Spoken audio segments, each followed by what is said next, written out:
When we give our wives our authority and share that, when we're being generous with them, we cast out demons in our marriages. We cast out demons in our families. We stop the generational demons and the effects that they have in our families, our children, and we can win. We can be victorious. That's what Christ wants to do. But it takes us delivering ourselves up for our bride. Hey everyone, thanks for joining us in another episode of The Catholic Gentleman. We are so incredibly blessed that you are here. Thanks for joining us. If this is your first time listening to us, hit that subscribe button. If you've listened to us multiple times, again, thank you. We are so blessed. We've got some really exciting things to talk about today. One of which is a new co-host that we are going to have as a regular on our show, Devin Schadt. So many of you guys know him from previous works that we've done. He is just a man on fire to help men. We just really felt called by Our Lady to make this happen and make this a new structure for our show. So you're going to hear as we go through this show that there's going to be a lot of unique things that we're entering in. This is for our regular listeners, just to keep you updated. Wow, there's something new happening, and I couldn't be more excited. So Devin, thanks for being here. Thank you for having me with you. It's great. It really is. Thank you.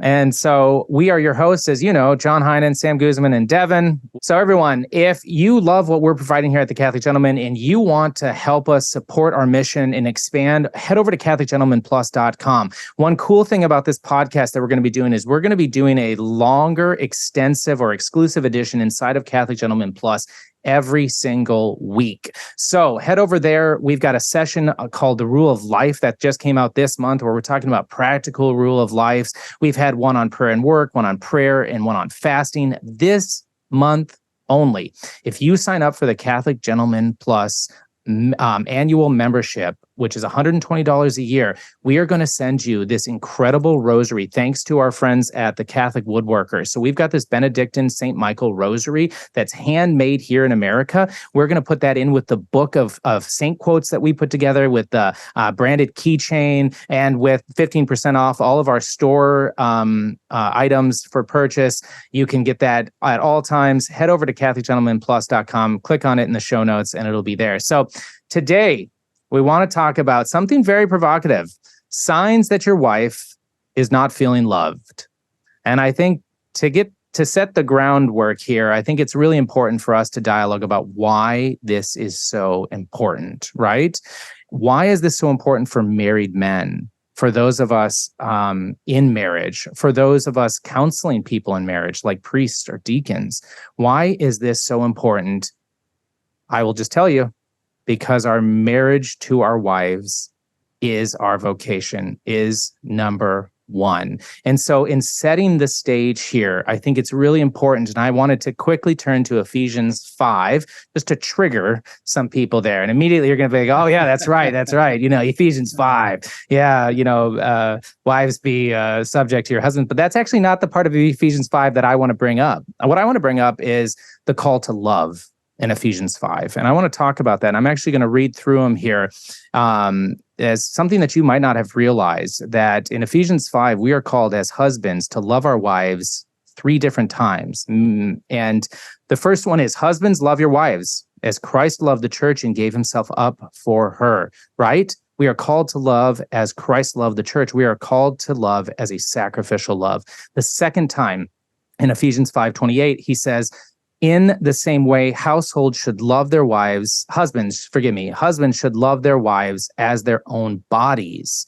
He who loves his wife loves himself. For no one ever hated his own flesh, but nourishes and cherishes it, just as Christ does the church. So we're supposed to love them as we love our own bodies. And then the final one, Ephesians 5:33, the Holy Apostle states, however, let each one of you love his wife as himself, and let the wife see that she respects her husband. So I actually wanted to pivot this over to you, Devin. We're not talking about warning signs yet. We are talking about the importance of love in marriage. And I'd love to hear what you have to say in addition to that. Well, just right off the bat, what you're quoting there is essential for us to understand, because St. Paul begins that entire passage with the command to love. He continues it with love, and he ends it with love. And so the message he's saying is you husbands, your marriage has to begin with love, end with love, and continue throughout with love. And the word that he's using there is agape. But if you notice, he's asking us to do it in 3 different ways. And I don't want to go too deep, too fast, but just on the surface, he says, deliver, sanctify, and present. Those are the 3 things in Ephesians 5 that he says Christ does for the church.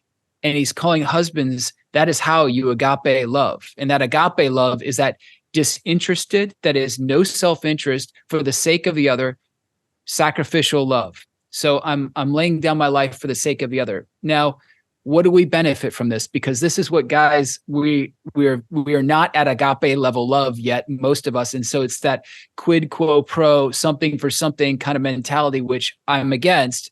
However, I think we have to speak to that by doing this, your marriage, your relationship with your wife will benefit incredibly. And not only that, your children and your friendships, your confidence, you will benefit incredibly. And so I throw that out. I don't want to, steal the space here, but those are those 3 ways, to deliver, to sanctify, and to present. Yeah, well, I appreciate that. And I'll say that in preparing for this episode, I ended up walking up to my wife and asking her for forgiveness for all the ways that I have failed her. And so I'm really grateful for having done this. And in Ephesians, as I was reading it, I just was struck anew by all those things that you just stated, but also my own inability. I liked what you said about the fact that it is it is me first, right? That kind of mentality. This is so contrary to the way of the world. And I think that you're exactly right. When we talk about selfishness, right? I mean, that's what the way of the world is teaching us, but that's not what Paul is saying in Ephesians for husbands to their wives. He is teaching us to love, and to love. And so, Devin, real quick, remind us those 3 ways that you quickly pointed out. Yeah. So the first one is to deliver.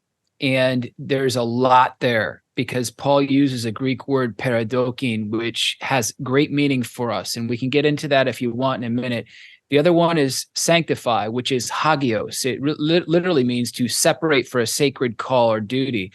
And then the other one is to present, histeme in the Greek, or histime, which actually means to come alongside and bring forth with, to stand in union.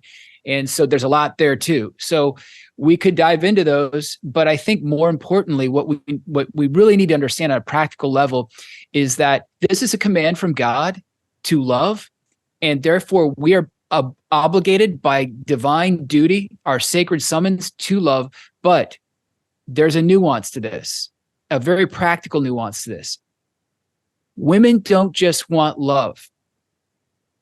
Their core need, their primary core need is to be secure in love, to be certain of our love. And that's why I don't know if this has ever happened to you. I can't tell you how many times it's happened to me, but my wife, I'll go shopping with her, or she's trying on a dress or a pair of jeans, and she says, how do these look? And I'm like, hey, they look good. And then she's not talking to me for the next 2 weeks. And I'm like, what did I do? I told her that they look good.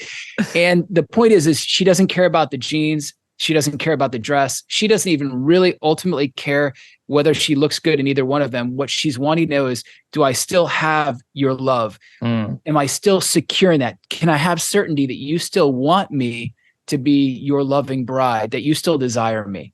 And so we see this with little girls. Little girls, my Zelly, when she was 6 years old, she wanted to put on a dance for the family, had little tickets for us that she made out. She pushed all the furniture to the sides of the room, and she came in with that purpley, sparkly ballerina dress, and she started dancing. And that fair skin and that long blonde hair and those beautiful blue eyes just blew me away. But I noticed something as she was dancing. She was watching her feet to make sure she was doing it right. But then those baby blues with those beautiful eyelashes would flash up and look at no one else in the room but me. And she must have done it a dozen times. And at first it was very awkward and uncomfortable. But then I realized I need to stay in contact with that gaze, because she's looking for something. She's looking not only for my gaze of love, she's looking for the one I represent, which is God the Father. And she wants to be secure in that love. That's why she kept looking up so many times. Are you still watching? Are you still looking? do you still love me? And so whether it's a girl, a daughter, a wife, a woman, this is the core need, is to be secure in their husband's, the guy they're dating, his love. Well, and I love all the theological nuances and things here that Devin's highlighting. I'd like to look at it from a more of a natural level, but in the context of ecology, right? Like there's something that's been growing in the consciousness, I guess, of individuals today as we kind of look at problems with like our food system and just all the health problems and chronic diseases that are arising from the food system. And believe me, this ties into marriage. Okay, so just give me a second. But there's all kinds of problems in food production today, from like glyphosate and like all of these things being sprayed on our crops, and like the soil being destroyed and depleted. And so there, people are waking up to this and realizing that you can't just use the earth with no awareness of the impact that's happening. And so there's a lot of people starting to wake up to this sense of ecology, like there's a relationship to the world. And there's a lot of great writers who are kind of bringing attention to this, like Wendell Berry and things like that, but talking about how, you know, in the end, and not, this is not just nostalgia or romanticism, but like in the past, a farmer truly loved the land that he tilled. He knew it intimately. He also loved the creatures that he raised. And, you know, there's this saying among old farmers, like the animals should have one bad day. Like that's the day they're butchered. But every other day should be a happy, joyful day, you know, and we're realizing that when you love the crops and the land and there's a relationship of love there, things flourish. It's like it's the soil is healthier, the plants are healthier. You don't have to use, you know, millions of pounds of pesticides and things to produce crops. Like it just kind of naturally blossoms. And it's interesting, the English word for husband is really rooted in agriculture. A husband used to be someone who tilled and cared for the soil, whether that was a vineyard or whether that was, you know, fields of wheat or corn, but also, you know, the animals that he was taking care of and things like that. And of course, a relationship with your wife is not so, you know, subservient in the way that land or crops are. But I think there's something essential here in this word husband, where we're called to nurture and love our wives so that they blossom like a well cared for field, you know, where the nutrients are there, you know, the fertilizers are there, just so that it can just naturally blossom and do what it was meant to do. You know, working with nature is really not about adding to as much as it is just removing those obstacles so nature can do what it does best, bring forth an abundant harvest. And it's the same in our marriages, where I think if we're, as husbands, see our wives as like a garden that we're tending, and that we love them and care for them and fertilize that soil and nurture it, like they're just going to blossom. And so we're coming at this from a kind of a problem, like what do we do when our wives don't feel loved? And just kind of extending the metaphor, it's like, what do you do when your field's not producing crops? Like there's just this sterility and this dryness and this coldness in your marriage. What do you do? And really, I think it comes back to this idea of this relationship of love, like St. Paul is calling us to in Ephesians, where a lot of husbands have this mindset of like, what's in it for me? Are you making me happy? Are you satisfying me? Are you meeting my needs? But you know, just what we're seeing in St. Paul is saying is like, don't worry about that. Like you focus on tending your wife, loving your wife, helping her flourish as a person. And believe me, all of your needs will be met if that's the case. Like she will reciprocate. Like that's the way God designed it. And so just like a well cared for field, like there's just this harmonious, natural flourishing that happens when you do that. So just don't worry so much about your own needs and what's being met or what's not. Like you just focus on tending your wife, and God will take care of the rest, and things will naturally blossom. Yeah. Wow, Sam, I think that's beautiful. And I mean, I don't know, when you were talking, it immediately triggered I think it was a quote that you brought up to me a long time ago, but Cardinal Burke, where he talked about, there's no greater force against evil in the world than the love of a man and a woman in marriage. After the Holy Eucharist is the power beyond anything that we can imagine, but it's that relational aspect that you're bringing up there that I don't know why that was triggered in my mind, but that's just it. When we empty ourselves as men, right? When we really die to ourselves as we're called to do. In fact, that's the whole point of what we're talking about in Ephesians is just emptying ourselves and dying to ourselves so that we can be filled with God's love and we can love our wife as Christ loves her. Just monumental things can happen. Devin, love to hear your thoughts. Yeah, absolutely. I love it. I love what Sam said. I think that for me, it triggered Adam in the garden and that dynamic where the garden in Hebrew literature symbolizes woman. You are garden closed, the fountain sealed, my sister, my bride, So, and Adam is given the task to till and to keep that garden, and literally in the Hebrew, to cherish and protect it. And it's interesting because I love what you're saying, Sam, is like, if Adam loves, Eve responds. Eve responds, reciprocates that love. It's a very natural process because when a woman is secure in love, she just naturally wants to give back. And that's a key. And what do men want more than anything? I think deep down, fundamentally, love and respect are like synonymous for us. In fact, we often, when we're disrespected, we feel unloved. And so you look at that dynamic in the garden with Adam and Eve, and I feel like what was going on with the temptation was Adam desires respect. Eve desires to be secure in love. The serpent is entering in. Adam isn't stepping in. And so Eve is like, I'm insecure in your love. I'm not certain of it. Do you still love me? And therefore she seduces him in a way, manipulates him, and his respect is gone in that moment. And so, but on the flip side, when we defend our brides, especially from ourselves, this is my thing. I have to defend my wife from me, first and foremost. Before I have to defend her from the world and the flesh and the devil, I have to defend her from me.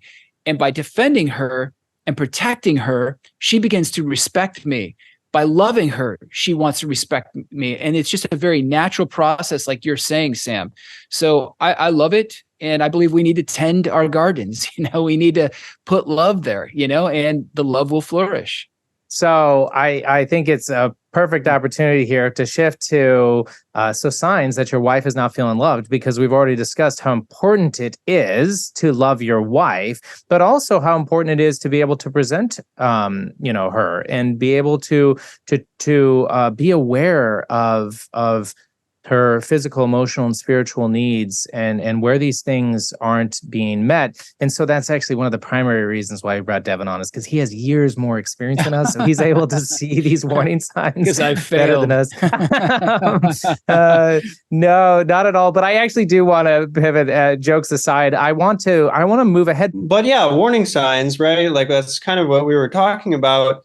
Sex is one of them, right? Like if your sexual relationship is suffering, it's a warning sign that your wife isn't feeling loved. And, sex can be a great thermometer of your relationship. Like, and also I should say, like your ability to refrain from that, like, because there's times when your wife isn't going to be able to. It's not just that she's not in the mood, maybe she isn't, but she's also just not able to, like, after a baby's born or like, on her period or different times when she's just not going to be available to you. And like as men, that's like a call for us to mature, right? Like I've often wondered, like, my wife have had, over the years have had like different points of tension around our sexual relationship. And, it's a really healthy thing, because yeah, like you were saying, Devin, like men are always on almost, it's like we're always ready to go. But women are more complicated. Like, why did God design it that way? Because God wants us to get out of ourselves. Like he wants us to get out of our own needs and our own desires. And interestingly, the word ecstasy means to stand outside of oneself. Yes. And to be able to see your wife's needs and to see, like, okay, I may want to do this right now, but she can't. Like, how can I still love her? How can I still develop intimacy, healthy intimacy that's not sexual? And like, you're never going to ask that question if she's always available, right?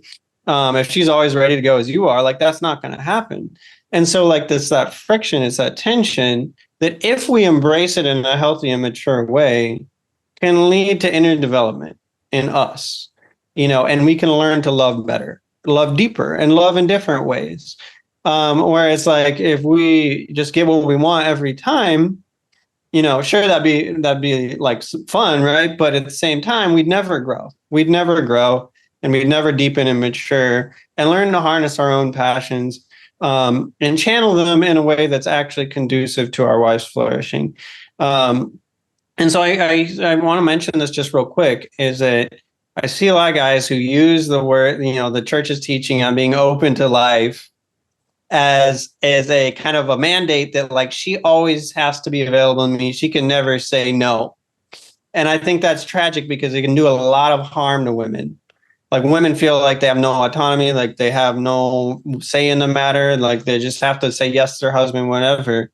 And like it can lead to a lot of resentment, it can lead to a lot of bitterness in your marriage that maybe she's not expressing, but it's there, and it's going to come out in other ways.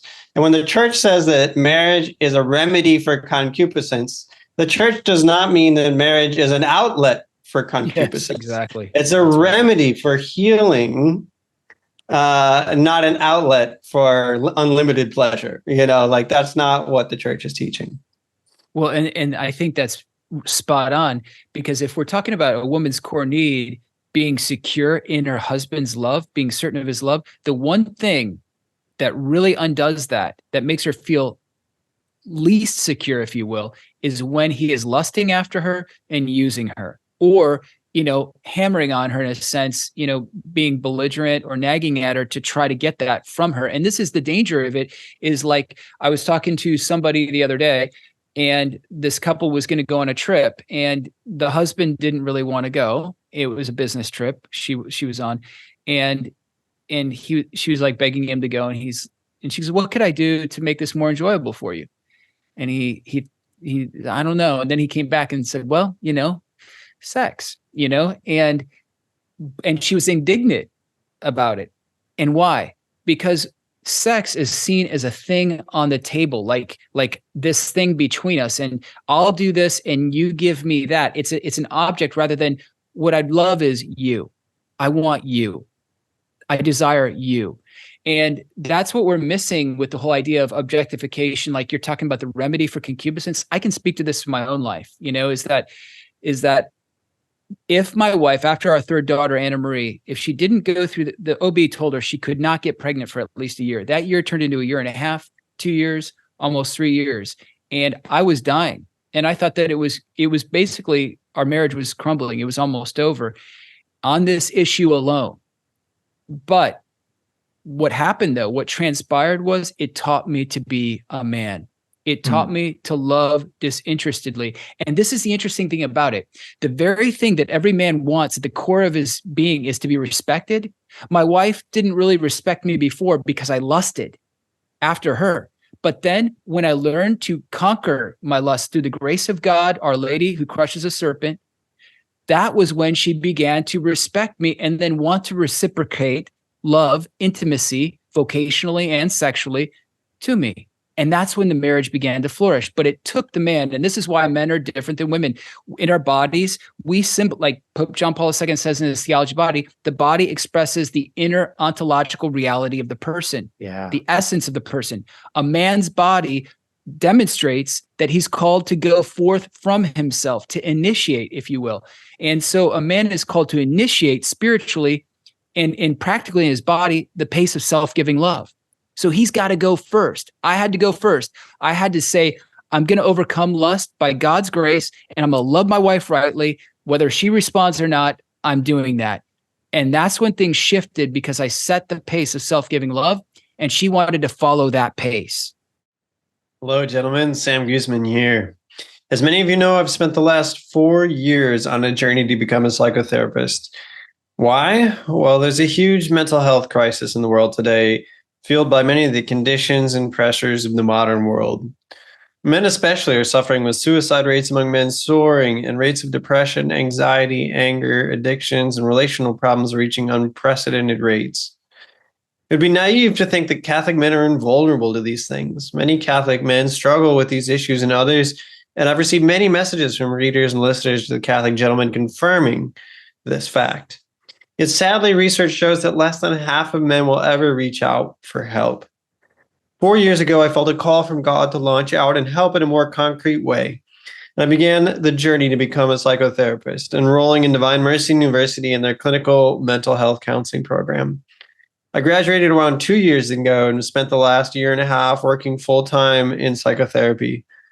And to receive your counseling license, you need 3,000 hours of supervised practice. Thanks be to God, the good news is my hours are nearly complete. And in a providential twist, I expect to receive my license on December 8th, the Feast of the Immaculate Conception. Once I receive my counseling license, I feel called to launch a private practice and begin helping as many as I can one-on-one. But starting a private practice involves startup funds for things like office space, liability insurance, and more. But I'll be honest, the last couple of years of career transition have been extremely difficult for my family financially, and I really could use your help to get off the ground to get my private practice started. If you believe in supporting Catholic counseling, please consider supporting my GoFundMe to help launch my private practice. It would be a huge help. And thank you for your support, and God bless you. It was one that I was thinking through and kind of struggling with, this idea of anxiety and depression and what my role is within it, when I was looking through this. And one of the things, and again, for our listeners, Sam's not talking about they can't get out of bed, they're so depressed, or they're anxious and that sort of thing, but just generally that overall unwellness with anxiety and depression that comes along.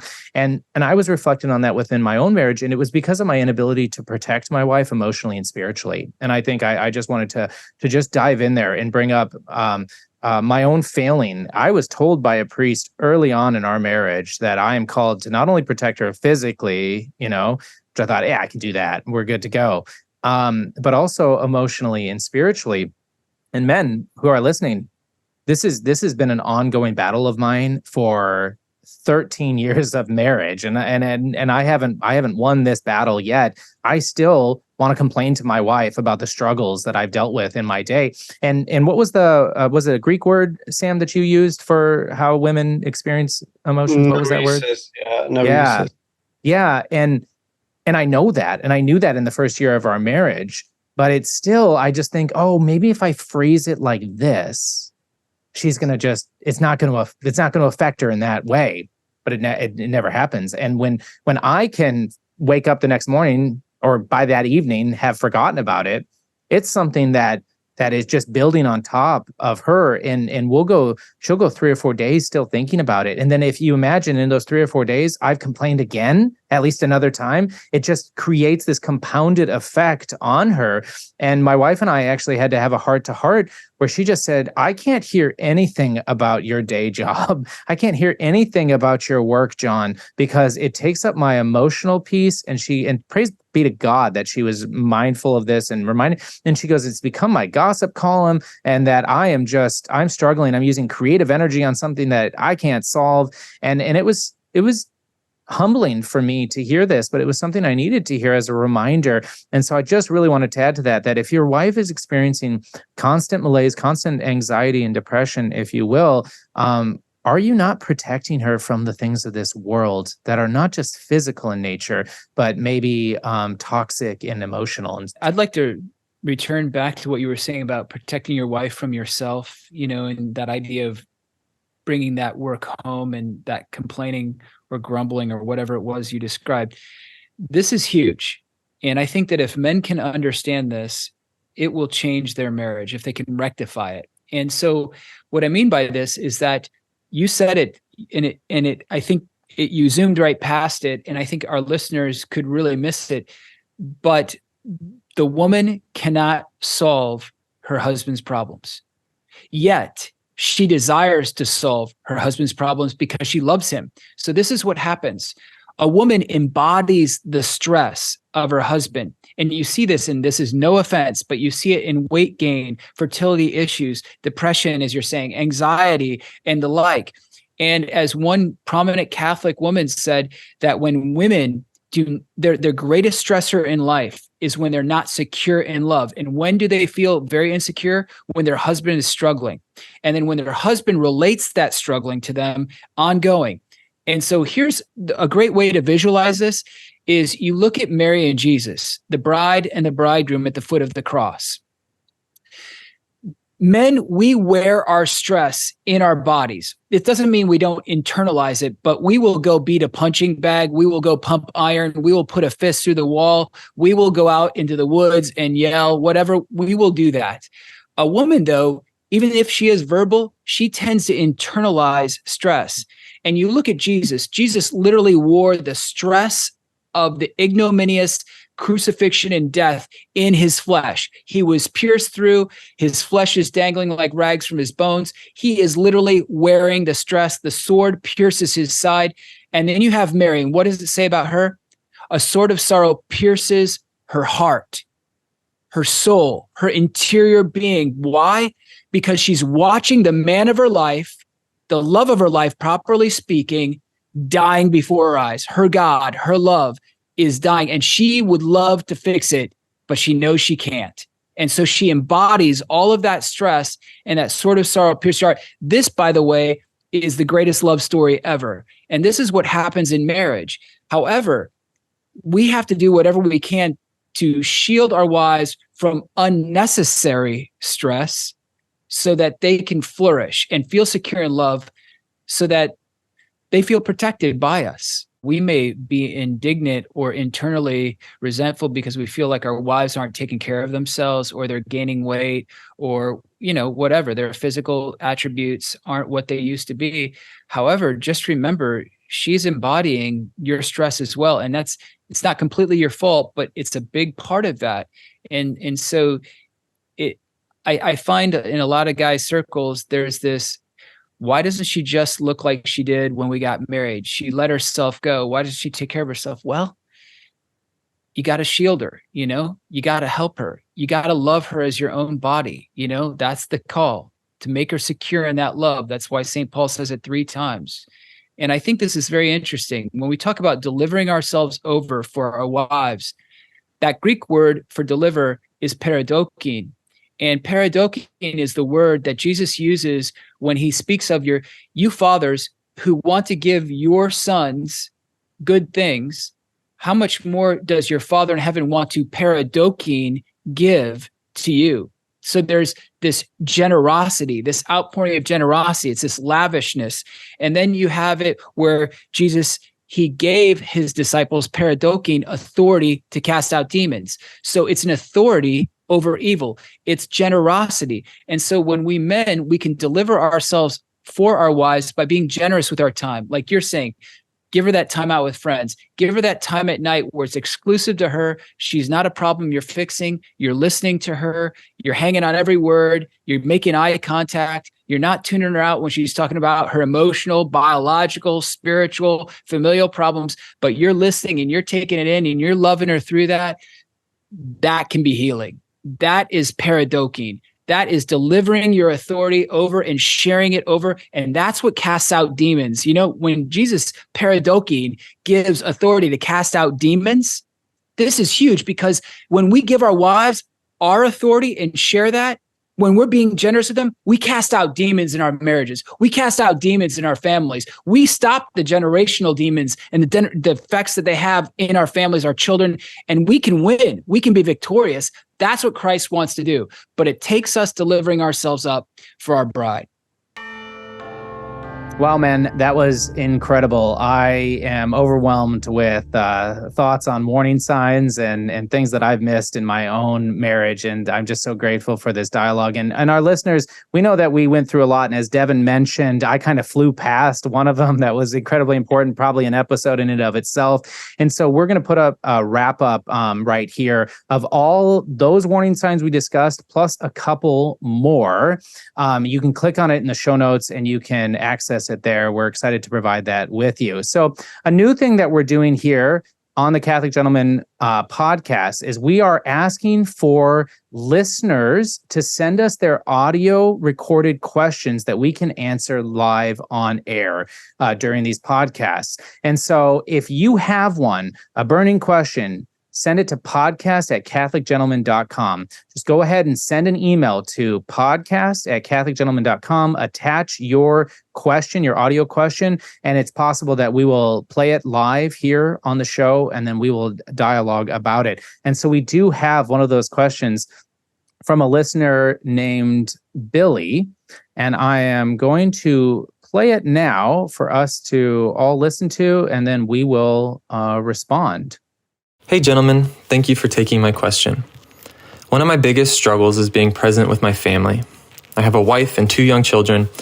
When I'm tired after work, I often spend time scrolling through my phone mindlessly, watching TV, or thinking about other things. I know I need to be more present with them. Do you have any practical tips to help me be more present and give my family the attention they deserve? Thank you. Yeah, so that is a question for a full podcast. It is a question that that we have all struggled with ourselves. I know, in particular, myself and my own struggles. So, Billy, thank you so very much for sending that question to us and asking about it. I tell you that you're among good company when it comes to that. So, Sam, I'd love to pass it over to you and hear your thoughts on being more present to your family after a long day of work, or just after the struggles and stresses of life. Yeah, great question. And I'll try to make it brief, but this is definitely something that, everybody struggles with these days with these addictive devices that we have. But a couple quick things. One is realize the preciousness of attention. Attention is a precious resource. And what consumes your attention really shapes who you are. And so, I've heard people, writers say that like attention is like the doorway to prayer, relationship with God, but it's also the doorway to communion with others. And if you're squandering that attention, if you're letting social media consume that attention and stuff, it's a finite resource. You're not gonna have it for the people who need it the most. But as far as the tiredness goes, I want to say too, like, I totally get this. Like, so much of work these days is mental. We're not out laboring in the fields. We're not, working in a blacksmith shop. We're often sitting in front of computers, and it can be very draining mentally. And so then we come home and we just want to veg out. Like, people seem like too much effort and work. So what I would encourage you to do is really practice cultivating pauses throughout your day, but especially before you go in and engage your family. Like, when you pull in the driveway, don't just, open the door, rush in the house, and then just hit your phone. Like, spend time taking a pause, take a deep breath, say a prayer, connect with yourself and your own feelings and moods, and just acknowledge, like, I'm stressed out, I'm tired right now, but get some distance from that and say, like, how do I want to respond? Because that's the fact, like, I'm tired. But there's a couple of ways of dealing with that. One is, retreat and withdraw into social media, vegging out. Or it can be, doing something to recharge your batteries for just a second. Sometimes even just taking a few deep breaths, oxygenates your blood and like gives you a second wind to go in there and do really the work of attention. Because attention, we say pay attention for a reason. There's a cost involved. Biologically, but also in other ways. And so it is a sacrifice. But take a deep breath, calm your body, calm your nervous system, release maybe some of those tensions and stresses that are on your mind, and prepare yourself to do the work, because it is a holy work to be with your family. It's not meaningless. This is the stuff that your kids will remember. Dad played with me. Dad spent time with me. Dad took an interest in me. Like, your kids are going to remember that. But they're not going to, they're also going to remember you being on your phone, and that's not going to be a positive memory. So just do the preparatory work. I would encourage you, and just realize that attention is a precious resource. Last quick thing I'll say is control your environment. Like, if your phone is a problem and it's tempting, don't leave it out in the open. Like, just go put it in your bedroom. alter your environment to make it less tempting. And then remove any apps that are a real problem for you. Like if you're addicted to scrolling Instagram or TikTok or something, just delete it from your phone. Or Apple has like time controls, like set a time control, like for the first 2 hours that I'm home, I just can't access it, but take those steps, because if you don't, social media companies are spending billions of dollars every day to suck you in and master your attention, because your attention means money for them. So just realize that and take prudent steps. Yeah, I couldn't agree more. Sam took it all. No, in 3 minutes, that was a powerful response. And so, Billy, I just want to start. I'll go next, and then we can have Devin. I just want to start, and I want to affirm you for realizing this. I think that's really just one of the first greatest things is that the fact that you are aware, right? Because at the end of the day, what are we called to? We are called to holiness. We are called to union with our spouse and with our family, and we are called to bring them to heaven and work to bring ourselves to heaven. And so the fact that you are aware of that and you see that, and you know these things that are pulling you away from that, can be a divide and can be something that is taking you away from that ultimate good. And when you read the spiritual writers and everything, it can seem daunting to try and live up to that status quo, but you know what's required of us as men. So I was going to say, just personally, for my own experience, I've had to put a lot of things in place, but I want to say is being intentional is first and foremost. So this is my temperament. I just can't go home without a plan and expect myself to just, fall into one and enjoy it and be available. However, almost every day, I know exactly what I'm going to do. Tonight, I'm actually taking one of my sons out on a little daddy-son time. And I know that I'm going to do that. And I've already dialogued about it with my wife. So I'm prepared for that. And that preparedness helps me be present, helps me be fully aware and alive. And actually, I can be excited about it because I know that it's going to be there. The final thing that I was going to say is just an affirmation to what Sam stated. I'm not always perfect at this, but a number of years ago, I had to leave my phone. I had to control my environment, as he said. I leave my phone in my office at 5:00 when I'm done with work. And then I don't get it until after my kids are in bed. And I actually had to do that to myself for those exact same reasons. But it wasn't too long ago, actually, just in my failure, in between that decision, where I know my young 8-year-old daughter looked at me and just sat there staring at me while I was looking at my phone. And I put my phone down and I looked at her and she was just like, can I say something? And I was like, oh, it's after. And she's like waiting for me. And she's patiently knowing I'm looking at my phone and just assuming that whatever I was doing was more important than her. And I looked at her and I told her, like, next time she sees me do that, the first question that comes out of her mouth is, Daddy, do you love me? And I said, I just need you to know how much I love you. And I am sorry for that. And so I affirm you, Billy, and I appreciate that very much. Yeah, that's great. Yeah, I agree with both of you. I love the preparedness strategy. I think that's excellent. I think that some working principles maybe would be helpful. Let's see. I think, first of all, Billy, your behavior toward your family is a reflection of how you want God to behave toward you. So Familiaris Consortio 25, John Paul II, he said that the human father's mission is to reveal and reflect God the Father. Okay.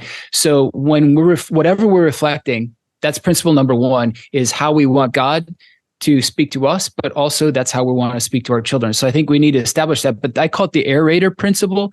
And like every fall, I want to aerate my lawn and overseed. And every fall I get extremely busy. And every spring I regret when I see my neighbor's lawns and how pathetic my lawn looks. Right. Yes. And so it's the aerator principle is I don't want to kick the can 20 years down the road and see my kids where they're wounded, they have broken relationships, their marriage is crumbling because I didn't aerate their lawn, so to speak, because I didn't invest. So I think that if we remember that our occupation is at the service of our vocation, we can establish these working principles, the aerator principle, the icon of God the Father principle, and then we can look to certain things. Like, for example, I think it's important to have a set, consistent family time every night.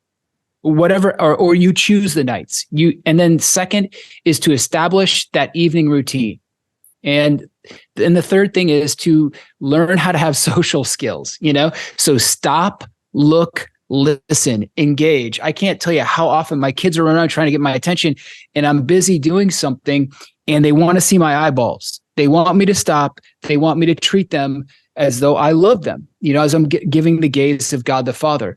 So I think that you guys talked about removing the obstacles, the smartphone, the TV, shut it all off.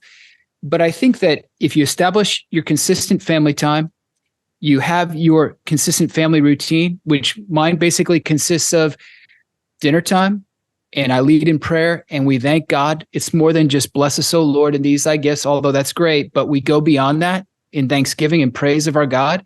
We have a great dinner together where we deprogram the kids from what they've been taught during the day. And then we will have, after that, cleanup time together. I don't go watch TV. I don't go watch ESPN or the news. I participate in that. And then we will have social time. And that's where we're either going on a walk, we're playing together, we're doing something, we're socializing, we're talking. And then it's prayer time. You got to seal the deal. And then it's blessing your kids. So we've got a routine that's in place. And I think when you develop that routine, you can abide by that and know that's what you have to do. And then give yourself an out, like you're talking about after they're in bed. If you need to go to work, get on the phone. If you need to do it, fine. But afterwards, and make your vocation a greater priority than your occupation. But I think that one thing that I think is super important is the physical, practical side of this. And I think that, yes, we crash, we're burnt out, we're tired. But think about this. When we're like that in anything, whether it's our job or whether it's we're hanging out with the guys on a hunting trip, what do? We push ourselves and we develop strategies. And I know that when I don't want to exercise, I exercise. I push myself. When I don't want to do that landscaping job, I do that landscaping job. And I think that if you don't want to engage your family, it's a sure sign that you're supposed to. Yeah. And so if you're tired, drink lots of cold water. Hydration will keep you alert. And it'll also be painful for your bladder, so you will stay awake. The second thing is don't overeat and overdrink at dinner. It induces a food coma, and you got to stay alert, for your family. And then exercise in the morning or sometime in the day to get those endorphins cooking so that you have that energy, you have that stamina to be able to engage your family. So I think that, yes, we need to have that routine. Yes, we need to establish social skills like stop, look, and listen. I think this is very important. Ask yourself this, and I'm asking myself this is, do I respect my children as the future saints that they will be?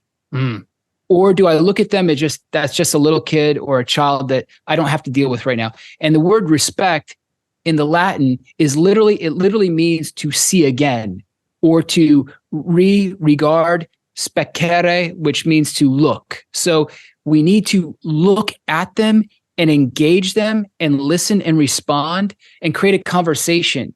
That's the key with our wives and our children, and get that going.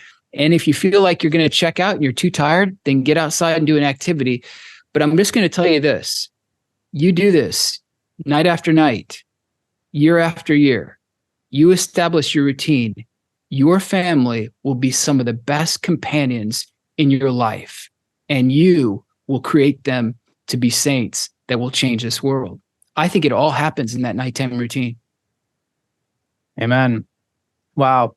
Well, Billy, thank you so very much for your question. If you guys have one, remember, podcast@catholicgentleman.com. Go ahead and send it to us today, and we might be able to play it here on the show. All right. So we just finished our questions, and now is a very fun part of the show. We are going to call this Putting on the New Man. And what that's going to be, it's going to be a weekly challenge, right? We are men of action. We are men of building virtue, right?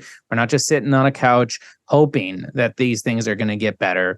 They're things that we can do to actually improve our lives. And so I was blessed to be able to dialogue with Devin ahead of time and come up with this challenge for men this week. And it's going to be for those married men who are trying to grow in holiness in union with their wives. So Devin, if you'd like to talk to us about these questions that we're going to challenge every man to do, I'll probably only do one of them. No, I'm joking. I'll do them all myself. So Yeah.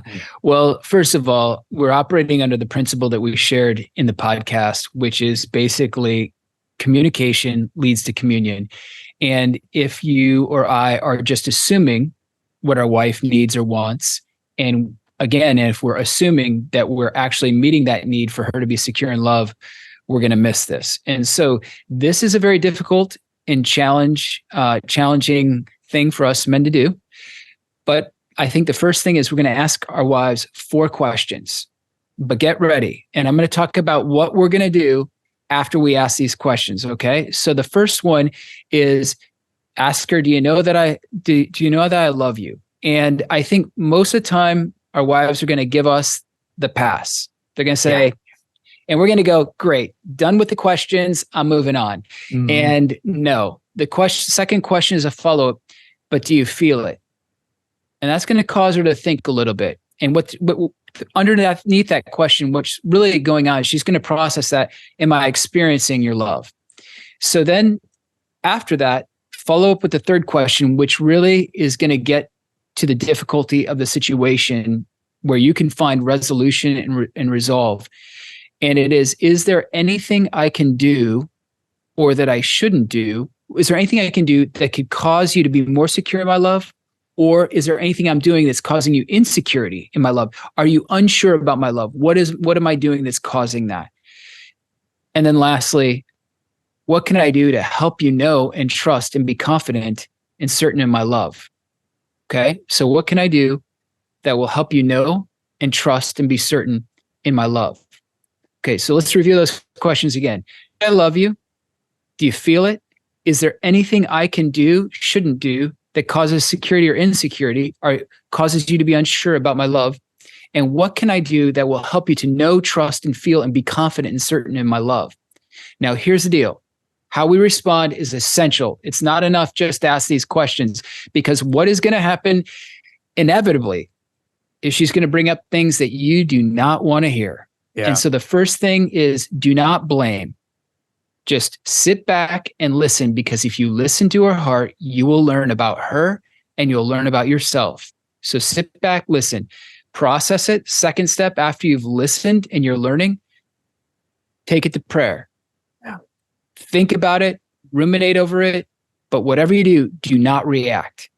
If I could, I just want to add to that. Don't try and solve it immediately. This is something so hard for us men, but it's exactly what Devin's getting at.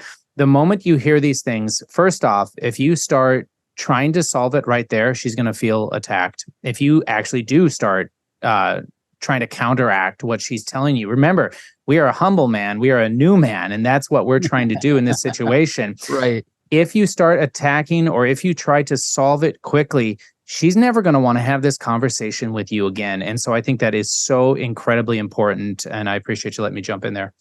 Yeah, self-justification is the work of the devil. So we don't want to self-justify, and we don't want to blame. Both of those are the work of the devil. And it's definitely not being a real man. Mm-hmm. Being a real man is assuming a responsibility for our actions or how our actions or inaction is interpreted. So it's very important.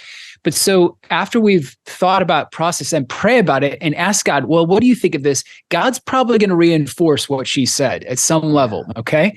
So then that's where then we circle back, perhaps maybe even the next day, but we circle back and then we ask clarifying questions. So, hey, you said this. What do you mean by that? Okay. And what that says to her is, wow, he was really listening. He really cares about me and he wants our marriage to be great.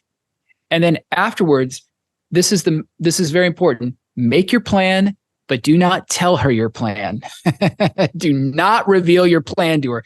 And then work that plan every day. It's not a one and done. It's not like you're going to do this and it's magic potion and somehow your marriage is going to be fantastic. You got to have that plan to love her in the ways that she needs to be loved. And you need to work that plan daily. And I tell you what, do that about 60 days and she's going to notice that something amazing is happening in her husband. Amen. I'm so grateful. This is exciting. I will be doing this myself, listeners. I think that's important. We are putting on the new man. That's exactly right. And so having this opportunity to reflect on these things and to actually take part in them is a joy of mine. So Devin, Sam, I couldn't be more blessed that you guys are here. I really appreciate you joining us today. Yeah, thank you, John. And that's what we are going to talk about today on this show. Men of the Catholic Gentleman Plus, I am so grateful to provide you with the first ever extended full version of the podcast episode. And that's what we are going to be doing going forward in the future, is that we're going to be releasing a shorter edition to the public and then a longer, more extensive edition exclusively to our members here at the Catholic Gentleman Plus. We are so grateful for your membership and your support. But before we get to this episode, I've got some incredibly exciting news that has been just in the works for the last few months. And that is bringing on a new co-host, Devin Schadt, every week to our shows. He is a close friend of mine. You might have known him from the first month of Catholic Gentleman Plus or from other previous episodes. He is an executive director of Father St. Joseph. He's written over 20 books for men. Again, a close friend of mine and somebody that I just love talking to. And I think what he provides for men is something that we all need to hear. And so he's going to be here every single week on these episodes. I couldn't be more grateful. So again, thank you guys for making this possible. I hope you enjoyed this long, more extended version of the Catholic Gentleman Plus podcast. And as we end each of our episodes, be a man, be a saint.